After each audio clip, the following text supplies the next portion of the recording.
नमस्कार, स्वागत है आपका एक बार फिर से ब्यूरोक्रेसी और राजनीति की तमाम चटपटी खबरों में जो कानाफूसी और चर्चाओं पर आधारित हैं। तो चलिए शुरू करते हैं इस बार का पावर सेंटर।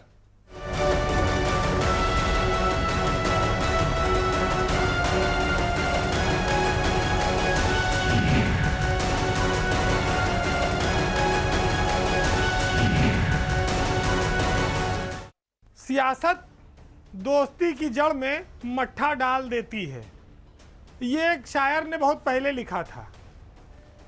लेकिन उत्तर भारत का एक सियासी परिवार जो बेहद मजबूत और बहुत बड़ा था, वो धीरे धीरे करके अब टूट रहा है।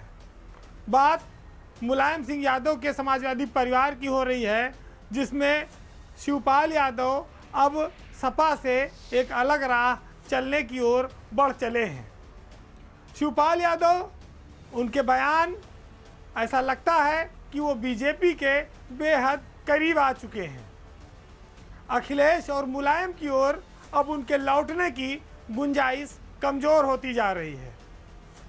सोशल मीडिया पर शिवपाल यादव ने एक संदेश जारी किया जिसमें लिखा था कि हैं तैयार हम। इस संदेश से ये साफ हो गया कि वो अब एक नए घर की तैयारी में हैं, तलाश में हैं। सियासत में हमेशा ये बात लागू रही है कि जहां मौसम जैसा हो उसके अनुसार वैज्ञानिक बनना पड़ता है, या यूं कहें कि जो तुमको हो पसंद वही बात कहेंगे। तो शिवपाल यादव ने चाहे तैयारी का ऐलान करके, चाहे सीए का मुद्दा उठाकर और उसका समर्थन करके जो बीजेपी का एजेंडा था, अब वो उन्हें पसंद आने लगा। वो इस बात का साफ इशारा करता है कि समाजवादी परिवार से जो विचारधारा थी, अब वो भाजपा की ओर बढ़ रही है। सबसे महत्वपूर्ण बात ये दिखती है कि विधानसभा चुनाव में जब मुलायम परिवार की बहू अपर्णा यादव ने बीजेपी का दामन थाम लिया, उसी समय मुलायम सिंह यादव, उनके परिवार की जो एकता थी वो टूट गई और ये साफ हो गया कि अब परिवार में दरार आ गई है। हालांकि इसी बीच अखिलेश ने शिवपाल यादव से गठबंधन करके, दोस्ती करके जो पुराने सारे गिले शिकवे थे वो ख़त्म कर लिए। लेकिन चुनाव परिणाम के बाद अब स्थितियां बदलती नज़र आ रही हैं।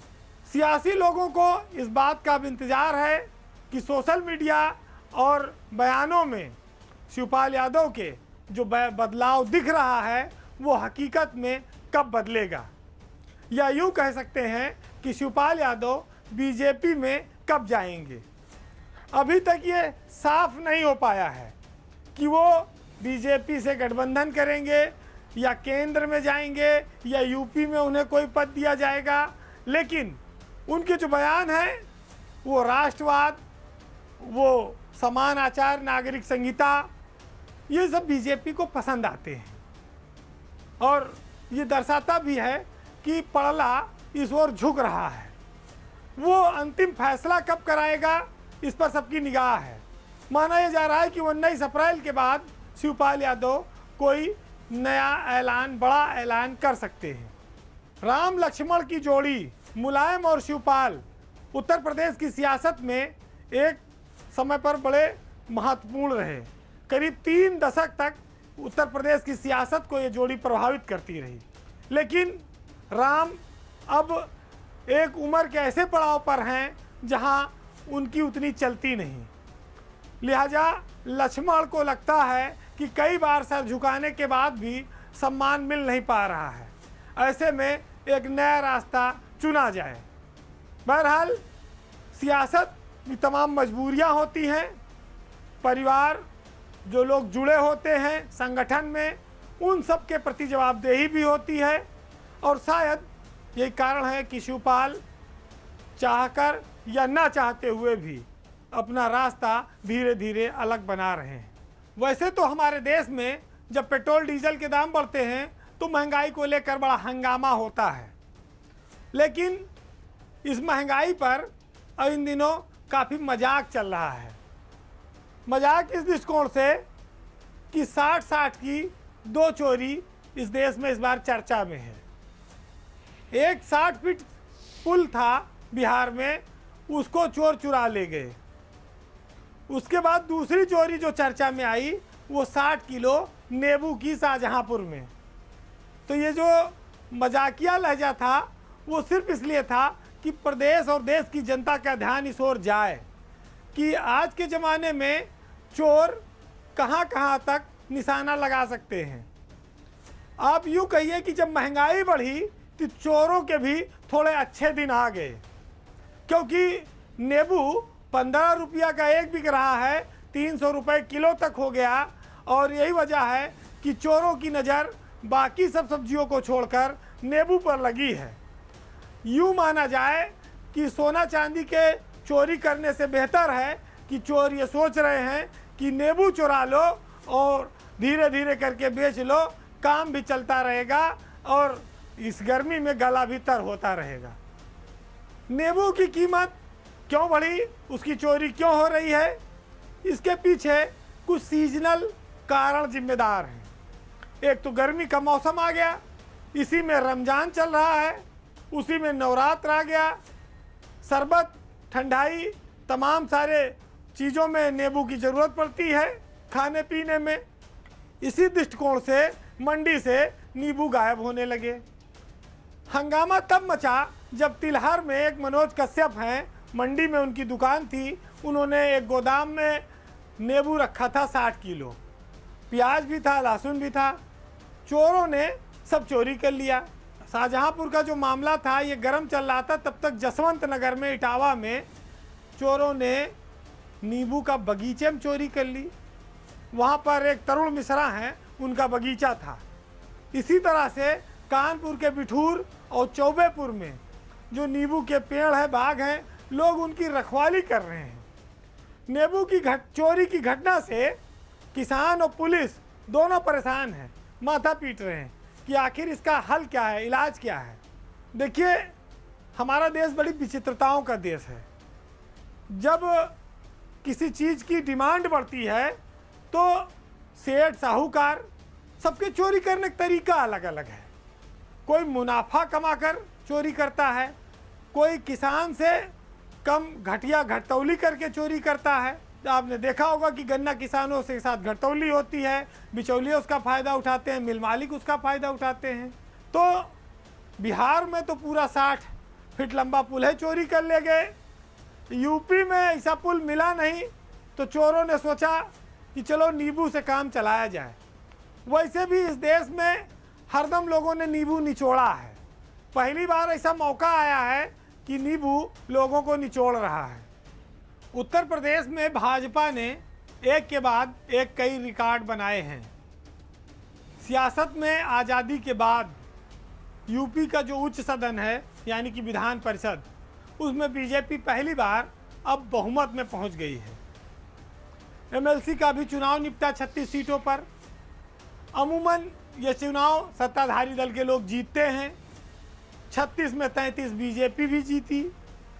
इतनी बड़ी जीत पर खूब जश्न मनाया गया, मिठाइयाँ बांटी गई। लेकिन हर कोई जानता है कि इन चुनावों में जिसकी लाठी उसकी भैंस। चाहे आपने ब्लॉक प्रमुखी चुनाव देखा हो, चाहे जिला पंचायतों के चुनाव देखे हों, बात चर्चा में इसलिए आज लानी पड़ी कि 33 तो बीजेपी जीती, लेकिन जहां 3 बीजेपी नहीं जीत पाई, हार गई, वहां पर क्यों ऐसा हुआ और वहां के इलाकाई छत्रप और उत्तर प्रदेश की सियासत में सत्ता के सामने टक्कर देने वाले वो लोग कौन हैं जो बीजेपी जैसी इतनी मजबूत पार्टी जिनकी सरकार है, जो हर जगह बहुमत में है, उसको चुनौती दे रहे हैं। अब भी ये बात सियासत करने वालों को सोचने पर मजबूर करती है कि सरकार इन तीनों जगहों पर चुनाव क्यों नहीं जीत पाई। बहुत आसान था, जैसे 33 जीते 36 भी हो सकता था। लेकिन ये 3 जगहें हैं।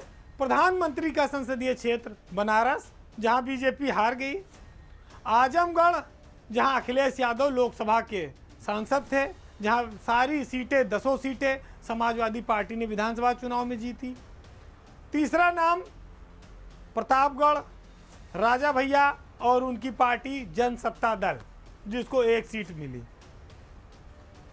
अब आप तीनों पर आते हैं तो देखेंगे कि जो बनारस रहा वहाँ पर सुदामा पटेल बीजेपी के प्रत्याशी थे। वो बाहुबली और माफिया कहे जाने वाले ब्रजेश सिंह की पत्नी जो निर्दलीय चुनाव लड़ रही थी, उनसे सुदामा पटेल चुनाव हार गए। तो भाई क्या हर युग में सुदामा के साथ यही होगा? द्वापर में भी वही स्थिति थी, कलयुग में भी यही चलेगा कि सुदामा हरदम गरीबे रहेंगे? सरकार होते हुए सुदामा चुनाव हार गए, निर्दलीय प्रत्याशी जीत गई। खैर आगे बढ़ते हैं। जब आजमगढ़ पहुंचते हैं तो वहां पर भाजपा का प्रत्याशी लड़ा, समाजवादी का भी लड़ा, लेकिन जीता वहां निर्दल। अखिलेश यादव वहां के सांसद थे।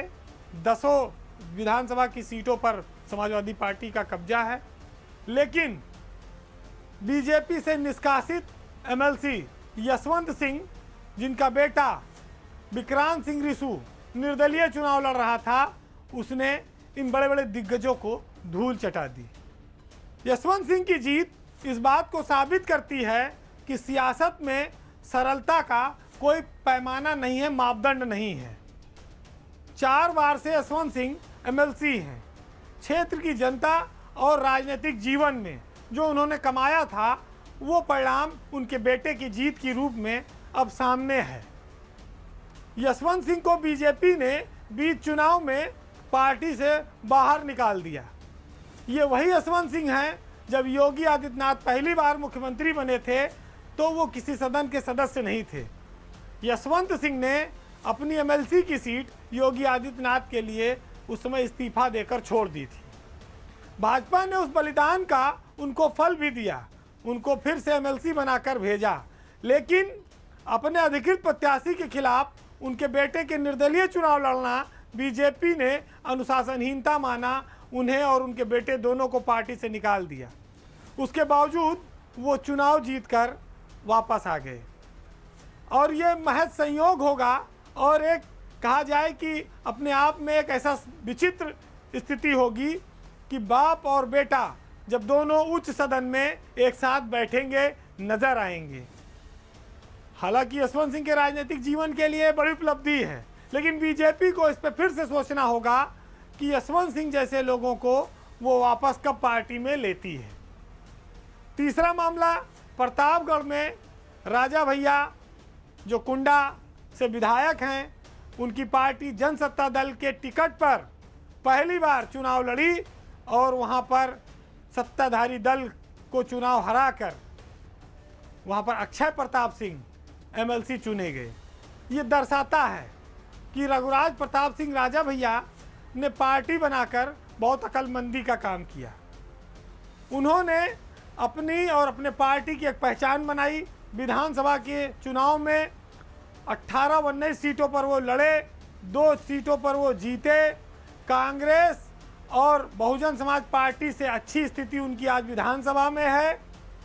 तमाम दबाव के बावजूद ये इलाकाई छत्रप चुनाव जीतकर आया और ये साबित किया कि अभी भी प्रतापगढ़ में जो राजा चाहेंगे वही होगा।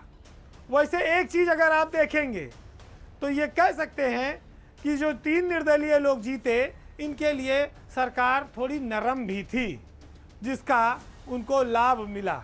लेकिन इससे इस बात का महत्व कम नहीं हो जाता कि राजा रघुराज प्रताप सिंह प्रतापगढ़ और उसके आसपास के ज़िलों में आज भी प्रभाव रखते हैं और लोग उनके नाम पर वोट देते हैं, चाहे प्रत्यक्ष चुनाव हो या अप्रत्यक्ष हो।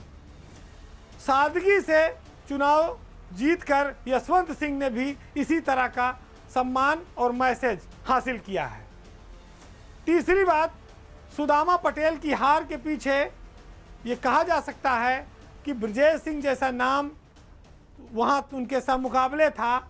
हालांकि वो पर्दे के पीछे थे, उनकी पत्नी चुनाव लड़ रही थी, लेकिन बाहुबल के आगे बड़े बड़े सामना करने की हिम्मत नहीं कर पाते और उसी के चलते सुदामा पटेल को हार का सामना करना पड़ा। पावर सेंटर में अब बात योगी सरकार पार्ट 2 की तबादला सूची की। ये सूची आईएएस और आईपीएस अफसरों की है। सरकार बनने के बाद से इसका सबको इंतज़ार था, लेकिन जब सूची आई तो कई सारे डीएम और एसपी संट कर दिए गए। अगर आईपीएस अफसरों पर सबसे पहले नज़र डालेंगे तो इसमें महाराजगंज के एसपी प्रदीप गुप्ता को हटा दिया गया। भारत और नेपाल के बॉर्डर पर महाराजगंज जिला स्थित है। वहाँ पर प्राकृतिक आनंद के साथ साथ बहुत सारे और भी आनंद हैं, लेकिन प्रदीप गुप्ता अचानक क्यों हटे?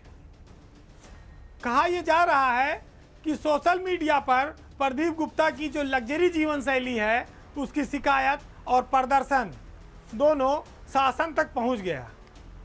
प्रदीप गुप्ता आराम से महाराजगंज जिले में एसपी बनकर मौज काट रहे थे, लेकिन इसी बीच उनकी कई सारी ऐसी तस्वीरें सोशल मीडिया पर आईं जो 5 स्टार होटलों में उनके रुकने ठहरने और आनंद लेने को बयान करती थी। ये कुछ तस्वीरें उनके विरोधियों ने शासन और सरकार तक पहुंचा दी, जिसके बाद आधी रात को उनको संट कर दिया गया और शायद अब प्रदीप गुप्ता का नंबर कभी आए। इसी तरह अगर आप मुरादाबाद के एसएसपी बबलू कुमार की ओर देखें तो उनको अपनी कार्यशैली के चलते वेटिंग में डाल दिया गया है। बबलू कुमार के ऊपर आरोप है कि वो पार्टी के नेताओं की बात नहीं सुनते थे। चुनाव में भी पार्टी को और नेताओं को सहयोग नहीं मिल पाया। खैर, बबलू कुमार की कार्यशैली पर ज़्यादा चर्चा न कर अब हम आईएएस अफसरों की तबादला सूची की ओर आए तो एक बड़ा चर्चित नाम है इसमें रायबरेली के डीएम वैभव श्रीवास्तव का। वैभव श्रीवास्तव अपनी हरकतों से पहले भी बहुत चर्चा में रहे हैं, अब वो पैदल कर दिए गए हैं। इस बार खबर ये आई है कि उनका विधायक अदिति सिंह से काफ़ी पंगा हो गया था। वैभव इससे पहले पीलीभीत में ताली थाली बजाकर काफ़ी चर्चा में आए थे और उनके साथ उसमें पीलीभीत में एक दीक्षित जी एसपी तैनात थे, जिनको बाद में इलाहाबाद में मुख्यमंत्री ने निलंबित कर दिया। वैभव श्रीवास्तव के बारे में ये कहा जाता है कि वो अपनी आदतों से हरकतों से बाज नहीं आते, उनका दिल मचलता रहता है और यही कारण है कि इस बार उनको मुख्यमंत्री कार्यालय में बुलाकर डांटा भी गया और उसके बाद उनको वेटिंग में डाल दिया गया, संट कर दिया गया। एक और आरोप उन पर यह था कि वो रायबरेली के एक मंत्री के बेहद निकट जाकर दूसरे जनप्रतिनिधियों को इग्नोर कर रहे थे। तो वैभव की यह कीर्ति सब अचानक धड़ाम हो गई, धाराशायी हो गई और वो अब वेटिंग में कुछ दिन इंतज़ार करते रहेंगे। देवरिया के डीएम आशुतोष निरंजन को भी सरकार ने वेटिंग में डाल दिया है। विधायकों ने मुख्यमंत्री से शिकायत की थी कि डीएम मनमानी करते हैं और वो किसी जनप्रतिनिधि को सम्मान नहीं देते। इसके चलते आशुतोष निरंजन को अपनी कुर्सी गंवानी पड़ी है। लेकिन इस बार सबसे एक महत्वपूर्ण तबादला ये है कि मुख्यमंत्री के सचिव आलोक कुमार को पंचम तल से हटा दिया गया है। कहा तो ये जा रहा है कि भाई उत्तर प्रदेश को 10 ट्रिलियन डॉलर इकोनॉमी बनाने का एक बहुत बड़ी जिम्मेदारी आलोक कुमार को दी गई है, इसीलिए उनको कार्यक्रम क्रियान्वयन, नियोजन और साइंस टेक्नोलॉजी विभाग इंडिपेंडेंट चार्ज में दिया गया है सेक्रेटरी होते हुए। लेकिन जानकार ये मानते हैं कि योगी पार्ट 2 में पंचम तल में बदलाव की एक शुरुआत है। आलोक कुमार को हटाकर अब स्वाभाविक है किसी नए आदमी को सरकार सेक्रेटरी के रूप में लाएगी, लेकिन ये कब होगा? प्रमुख सचिव और अपर मुख्य सचिव वही रहेंगे, उसमें क्या तस्वीर बदलेगी, इस पर भी लोगों को इंतज़ार है।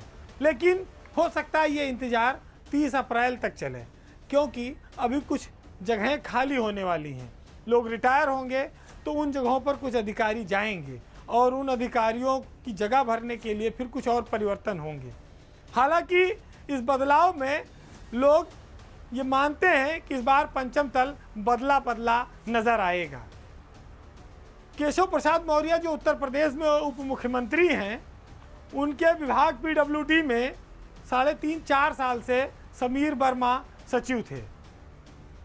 आरोप ये लगाते रहे लोग कि समीर वर्मा की मंत्री से काफ़ी नज़दीकी है, लिहाजा उनको न तो हटाया गया न कहीं पोस्टिंग दी गई। इस तबादला सूची में समीर वर्मा को पीडब्ल्यूडी से कम महत्वहीन समझे जाने वाले विभाग समाज कल्याण में सचिव बनाकर भेजा गया है करीब 4 साल बाद। समीर वर्मा उत्तर प्रदेश के कई जिलों में डीएम रहे हैं। उनकी कार्यशैली काफ़ी निष्पक्ष मानी जाती है। उनकी छवि अच्छे अफसरों में रही है। ये प्रदेश का दुर्भाग्य है कि जो लोग कम बोलते हैं, लाइमलाइट में नहीं रहते, जो सुर्खियां नहीं हासिल करते, वो शायद अच्छे या उच्च पदों पर नहीं पहुंच पाते। वो बहुत अच्छी डिलीवरी देने में सक्षम होते हैं, लेकिन सरकार में शायद उनकी उतनी उपयोगिता नहीं होती या सरकार उनसे उतना काम नहीं ले पाती। ब्यूरोक्रेसी के तमाम खेल निराले हैं। सबके सोचने का तरीका अलग अलग है, सबके गॉडफादर अलग अलग हैं। बहरहाल इस बार के पावर सेंटर में इतना ही। अगले सप्ताह आपसे फिर मुलाकात होगी। तब तक के लिए नमस्कार।